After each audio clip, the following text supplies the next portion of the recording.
नमस्कार, मैं हूं पूजा चौरसिया आपके साथ और आप देख रहे हैं टीवी 100। हमारे खास कार्यक्रम में आप सभी का स्वागत है। उत्तराखंड को मिला नया सीएम।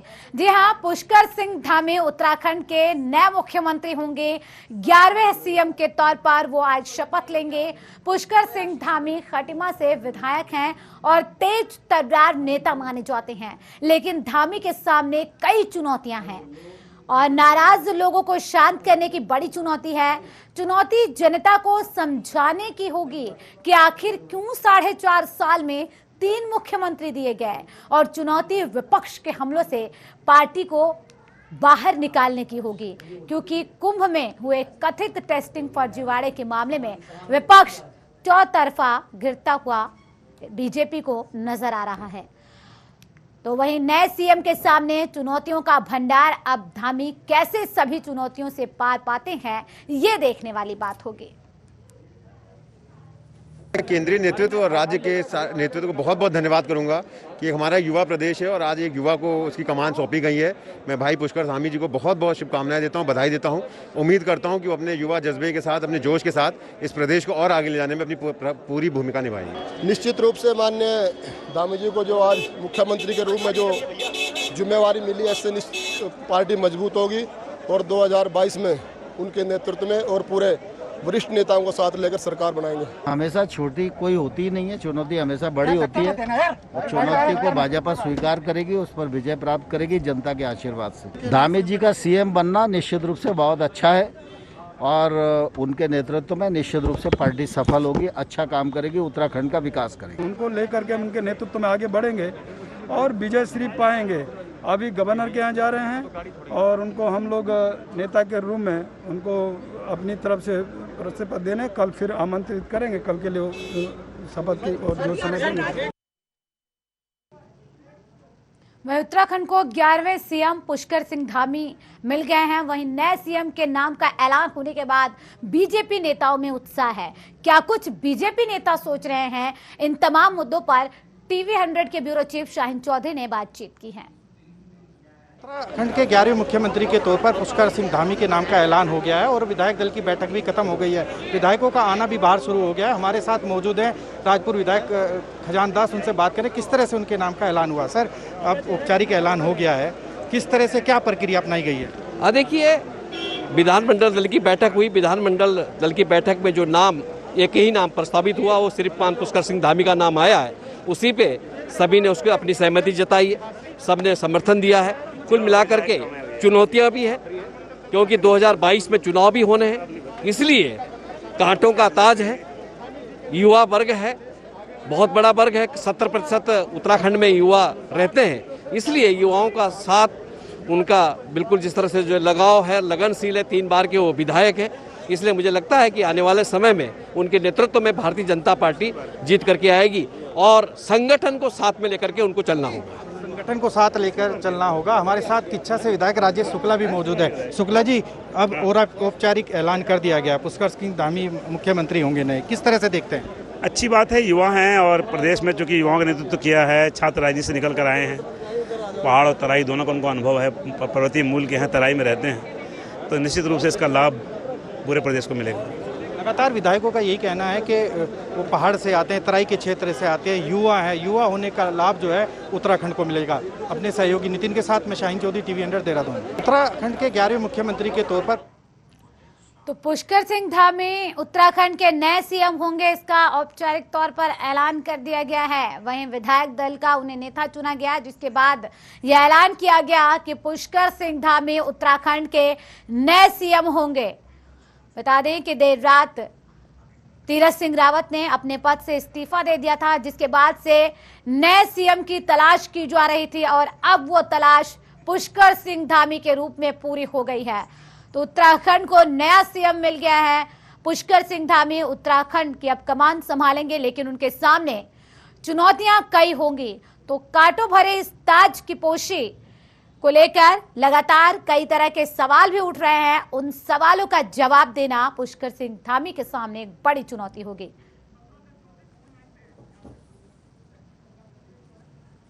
इसी बीच चर्चा करने के लिए 2 खास मेहमान जुड़ गए हैं। प्रभाकर उनियाल बीजेपी प्रवक्ता लाइव जुड़ गए हैं और मथुरा दत्त जोशी कांग्रेस नेता फोन लाइन पर जुड़ गए हैं। आप दोनों मेहमानों का बहुत स्वागत है टीवी 100 पर।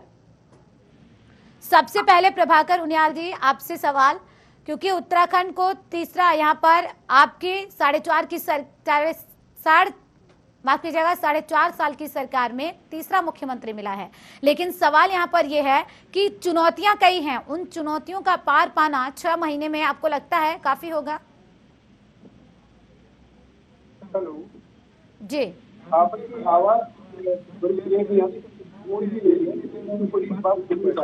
चलिए ठीक है, आवाज को दुरुस्त कराएंगे। लेकिन मथुरा दत्त जोशी जी, आपको आवाज मिल पा रही है सही तरीके से? चलिए, शायद कोई टेक्निकल खामियां आ गई हैं, इसको दुरुस्त करने की लगातार कोशिश कर रहे हैं। लेकिन जिस तरीके से चुनौतियां हैं वो बहुत बड़ी हैं। ये कांटों भरी ताजपोशी होगी और पुष्कर सिंह धामी कैसे उन चुनौतियों का सामना करेंगे, कैसे उन चुनौतियों से उन तमाम सवालों के जवाब देंगे जो जनता के मन में है, जो जनता जानना चाह रही है कि आखिर 4.5 साल में 3 मुख्यमंत्री देने के पीछे बीजेपी का मकसद क्या है। तो क्या इसका जवाब पुष्कर सिंह धामी दे पाएंगे, ये खैर देखने वाली बात होगी। लेकिन कई चुनौतियां उनके सामने हैं। 2022 के चुनाव को देखते हुए भी युवाओं को साधने की कोशिश यहां पर की जा रही है। पुष्कर सिंह धामी को मुख्यमंत्री बनाए जाने को लेकर बता दें कि इनके नाम कई उपलब्धियां हैं। 2002 से 2008 तक पूरे प्रदेश में इन्होंने भ्रमण कर बेरोजगार युवाओं को संगठित कर विशाल रैली की थी। साथ ही साथ राज्य के उद्योगों में युवाओं को 70% आरक्षण इनकी सबसे बड़ी उपलब्धि मानी जाती है। शायद यही वजह है कि युवाओं को लुभाने के लिए ये काफी अहम माना जा रहा है। साथ ही साथ इनके युवाओं में अच्छी पैठ है। ये उत्तराखंड के सबसे कम उम्र के मुख्यमंत्री हैं। 11वें मुख्यमंत्री के तौर पर ये शपथ लेंगे। उत्तराखंड के ये नए सीएम बनाए गए हैं। भगत सिंह कोश्यारी के काफी करीबी माने जाते हैं, जो कि मौजूदा महाराष्ट्र के राज्यपाल हैं और उत्तराखंड के मुख्यमंत्री भी रह चुके हैं।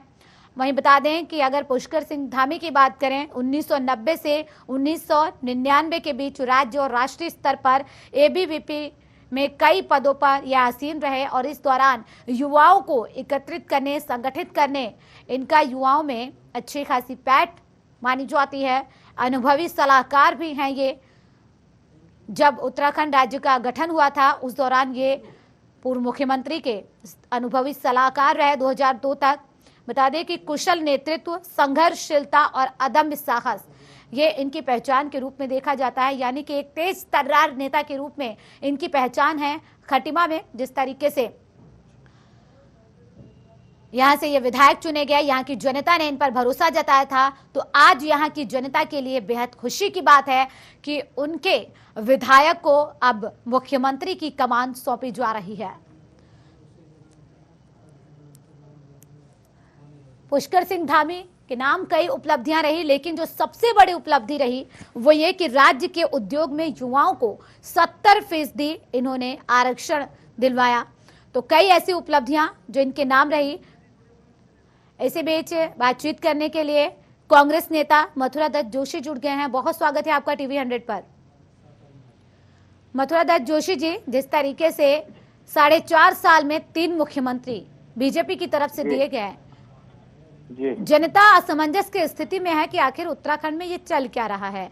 क्या जो तमाम चुनौतियां हैं उसका सामना कर पाएंगे पुष्कर सिंह धामी?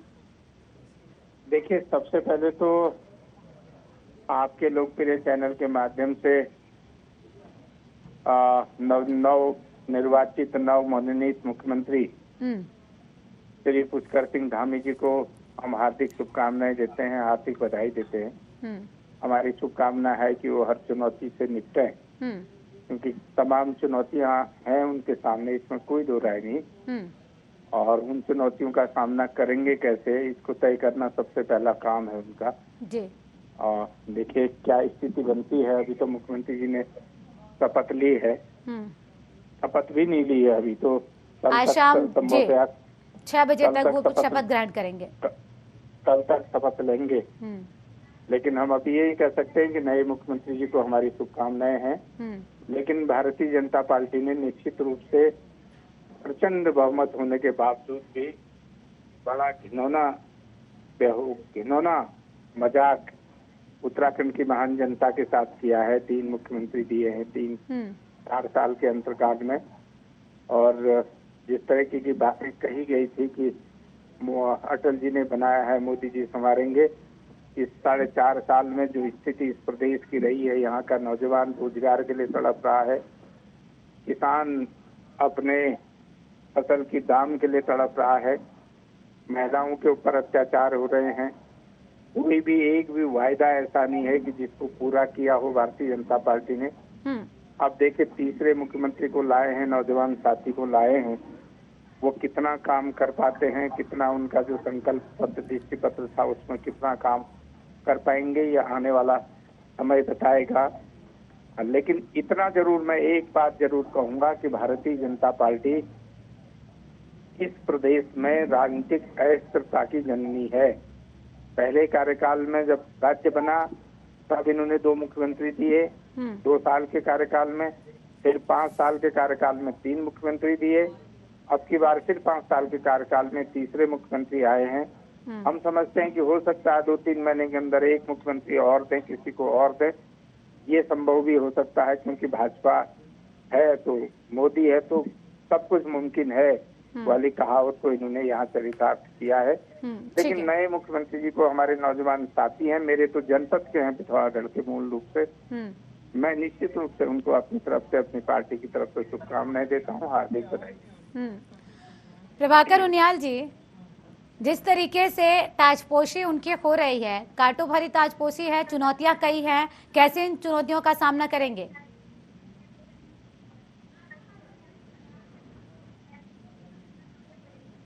प्रभाकर उनियाल जी, आवाज मिल पा रही है आपको?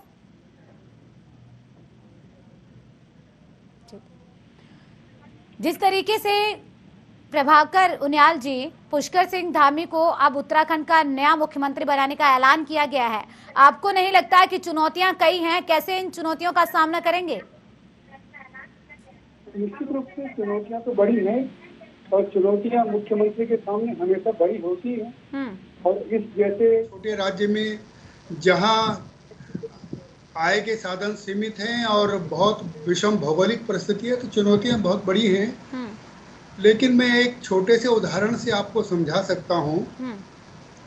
1997 में गुजरात में भारतीय जनता पार्टी की सरकार बनी थी और कई प्रकार के संगठन में दुविधा चल रही थी। उस समय 2002 में श्री नरेंद्र मोदी जी को वहां पर मुख्यमंत्री बनाकर भेजा गया था। उनके पास न तो विधायक का कोई अनुभव था, पार्षद तक का अनुभव नहीं था और किसी पद पर रहने का अनुभव नहीं था। लेकिन उन्होंने 2002 के चुनाव में बहुत प्रचंड बहुमत से भारतीय जनता पार्टी को विजय दिलाया और उसके बाद गुजरात को देश के अग्रणी राज्यों में स्थापित कर दिया। और इतना ही नहीं, उस काम के बूते पर उनका नाम देश के प्रधानमंत्री के तौर पर लिया जाने लगा। तो चुनौतियां निश्चित रूप से बड़ी हैं, लेकिन जैसे जस जस सुरसा बदन बढ़ावा, तास दुगुन कपि रूप दिखावा, चुनौतियों से बड़ा हमारा आकार बन जाता है। हमारा परिश्रम, हमारा समर्पण, हमारी निष्ठा और सारी हमारा टीम वर्क मिलके उस चुनौती को परास्त करके आगे विजय लाते हैं, हमारा मार्ग प्रशस्त करते हैं। ये भारतीय जनता पार्टी के कार्यकर्ताओं का अप्रतिम चरित्र है, जो ऐसा बेहतर प्रदर्शन करके दिखाते हैं और उत्तराखंड में इसी की पुनरावृत्ति होगी, हमें ऐसा विश्वास है। यानी कि सारा एक्सपेरिमेंट उत्तराखंड में ही किया जाएगा, इस तरीके से आप कहना चाह रहे हैं प्रभाकर जी? जनता अभी ये नहीं समझ पा रही है कि आखिर उनका कसूर क्या है कि उन्होंने मैंडेट दिए, 57 विधायक दिए आपको, तब आपने त्रिवेंद्र सिंह रावत को मुख्यमंत्री बनाया, उसके बाद आपने कहा कि निष्क्रिय है, इसके बाद आपने तीरथ सिंह रावत को मुख्यमंत्री बनाया, जब आपको पता था कि कितने कब और कैसे सर जब उपचुनाव यहाँ पर हो रहे थे वहां पर आपने मुख्यमंत्री वहां उनसे विधायकी नहीं लड़वाई। उसके बाद जब संवैधानिक संकट की बात की गई तो उससे भी आपने किनारा कर लिया कि ऐसी कोई बात नहीं है। अब वही सारी चीजें सामने हैं और अब आप कह रहे हैं कि आपने मोदी से तुलना कर दी कि अब जैसे उनके पास किसी तरह का अनुभव नहीं था उसी तरह से पुष्कर धामी के पास अनुभव नहीं है, लेकिन वो बेहतर काम करेंगे। तो सारे एक्सपेरिमेंट यही कर लीजिए। देखिए, ये एक्सपेरिमेंट नहीं है। अगर आप ये राजनीतिक इतिहास देश का देखें तो 1963 में इस देश में कामराज प्लान लागू हुआ था और कामराज प्लान तब लागू हुआ था जब 62 में कि चीन के साथ युद्ध में देश पराजय हो चुका था, बहुत बुरी मनस्थिति में था। तो प्रधानमंत्री जी ने, जब तत्कालीन प्रधानमंत्री ने त्याग पत्र नहीं दिया, बल्कि कामराज प्लान लागू करके सब कुछ बदल दिया। उसके बाद उत्तर प्रदेश में जब कमलापति त्रिपाठी जी की सरकार थी, पीएसी का विद्रोह हुआ था, तो हेमवती बहुगुणा जी को मुख्यमंत्री बना के उत्तर प्रदेश भेजा गया था। उस समय केंद्र में मंत्री थे, सांसद थे। तो ये नहीं, देश में ऐसी परिस्थितियां बनती रहती है, राजनीतिक रूप से जैसी तत्कालिक परिस्थिति होती है वैसी परिस्थिति बनती है। आपके सामने और दूसरी वो बात, दौर कुछ और था और आज का दौर कुछ और है। आपको जब पता था कि संवैधानिक संकट हो सकता है, 1 साल से कम समय बचा हुआ है, जब सल्ट में सीट खाली थी, वहां पे लगातार कांग्रेस की तरफ से भी कहा जा रहा था कि मुख्यमंत्री को वहां से उपचुनाव लड़वाइए, तभी भी आप लोगों ने नहीं लड़वाया। उसके बाद आपने कहा कि जब गंगोत्री सीट से चुनाव लड़ने की बात हुई कि बात यह आई कि 1 साल से कम समय बचा हुआ है, ऐसे में जहां जनता के बीच तमाम अपने कामों को लेकर जाना था, आप लोगों को विकास करना था, मॉनसून चल रहा है और इस दौरान किस तरीके से तमाम दिक्कतें आ रही है, जहां जनता के बारे में सोचना है वहां पर राजनीतिक पार्टी अपने अपने बारे में सोचने में जुटी हुई है। ऐसे जनता का भला कैसे होगा?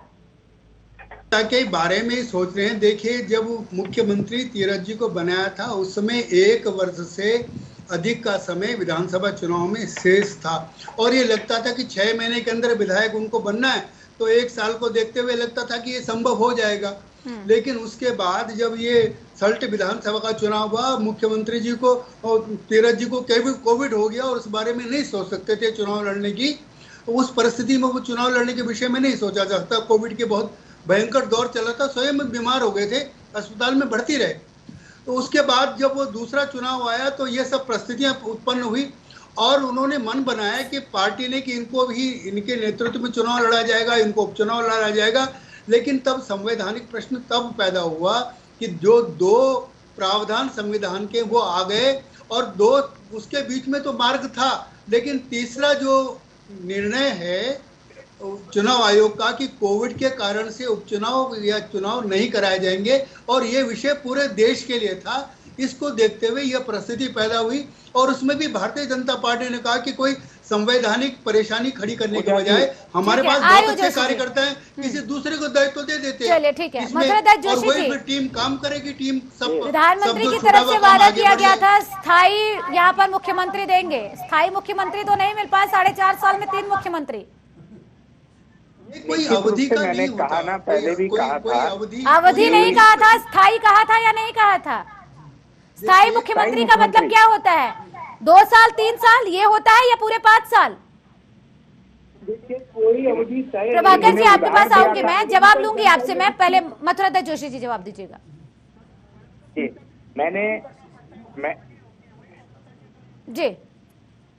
मैंने जैसा पहले भी कहा कि भारतीय जनता पार्टी उत्तराखंड राज्य में राजनीतिक अस्थिरता की जननी है। मैंने ये शब्द इसलिए कहा कि आपने देखा होगा 2002 में जब राज्य बना, 2 साल 1.5 साल के अंदर अंदर इन्हें 2 मुख्यमंत्री यहाँ पर दिए।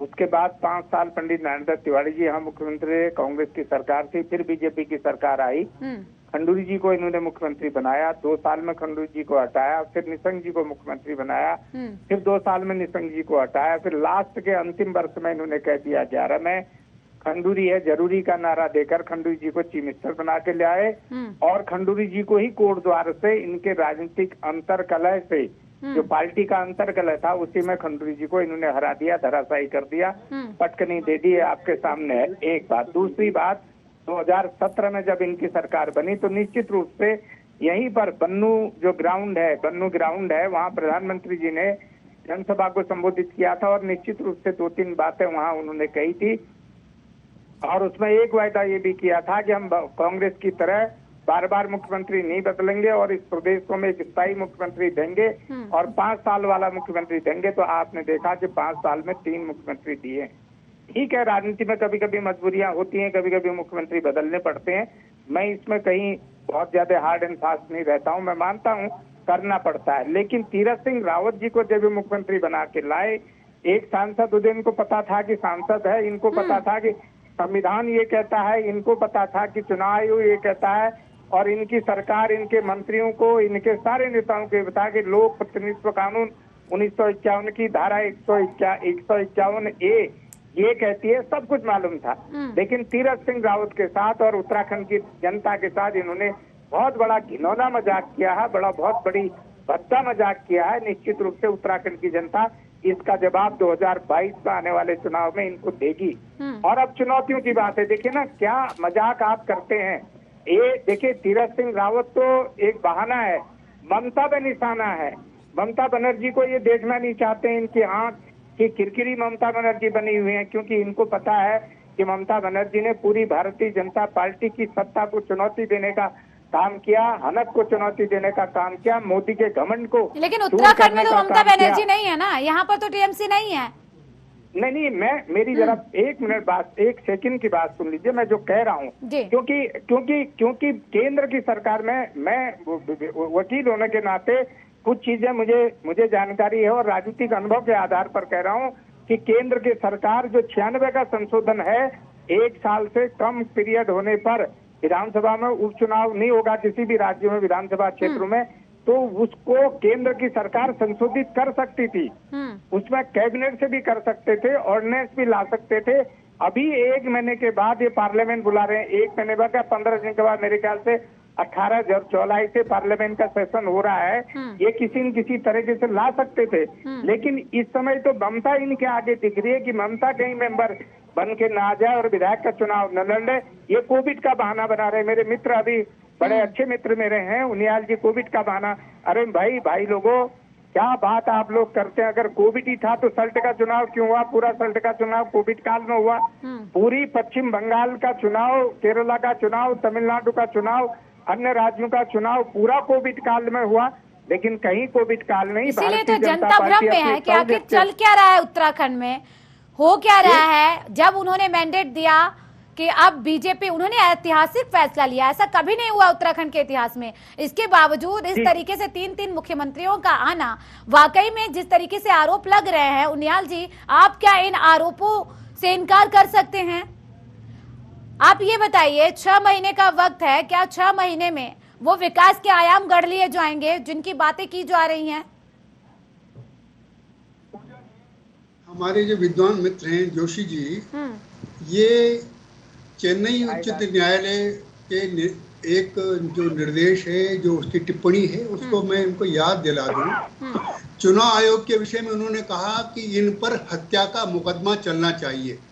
चुनाव कराने के कारण उन पर हत्या का मुकदमा चलना चाहिए। अरे अब इस टिप्पणी को देखते हुए, लेकिन आप लोग तो कह रहे थे चुनाव आयोग जो फैसला लेगा वो करेंगे, उसका सम्मान करेंगे, और अब आप कह रहे हैं नहीं, ये बहानेबाजी नहीं चलेगी। कह दीजिए उनियाल जी को, 2 बातें मत करिए। वही तो जनता भी जानना चाह रही है कि एक बार में अभी तक जब निश्चित रूप से मथुरा जोशी जी आ रही, जोशी जी आ रही, अब तो भारतीय जनता पार्टी पर, अब भारतीय जनता पार्टी पर तीरथ सिंह रावत की राजनीतिक हत्या करने का मुकदमा होना चाहिए। पूजा जी, ये बात भी जरा पूछ लीजिए। ये हम कह रहे हैं, अब कम से कम इस बात का ये कोई लॉजिक नहीं होता है। थोड़ा सा बात आप, ठीक है, कितना आप बहाना बनाएंगे, जनता सब जानती है। मैं नहीं कह रहा, आम जनता करिए, उत्तराखंड का आम जनमानस कह रहा। मैं भी मार्केट में भी था, तब भी भारतीय जनता पार्टी की थू हो रही। तमाम लोग कह रहे हैं कि इनका तो काम ही यही है। 5 साल में लोक सेवा आयोग से एक नियुक्ति जो सरकार नहीं कर पाई हो, अध्याचन नहीं दे पाई हो, अब कितना ही आप बहाना बना लें, आपकी विदाई का समय आ गया है। आप मुख्यमंत्री की विदाई क्या करते हैं, यहाँ की जनता आपकी विदाई कर देगी, भारतीय जनता पार्टी की विदाई कर देगी। आप दोनों मेहमानों का चर्चा में शामिल होने के लिए, लेकिन अब ये देखने वाली बात होगी तो जो 11वें मुख्यमंत्री के तौर पर पुष्कर सिंह धामी उत्तराखंड में मुख्यमंत्री के तौर पर शपथ लेंगे, क्या वो जनता की उम्मीदों पर खरे उतर पाएंगे या फिर जनता की उम्मीदों पर एक बार फिर से पानी फिरेगा? इसी के साथ हमारे इस खास कार्यक्रम में सिर्फ इतना ही। बने रहे टीवी 100 के साथ। नमस्कार।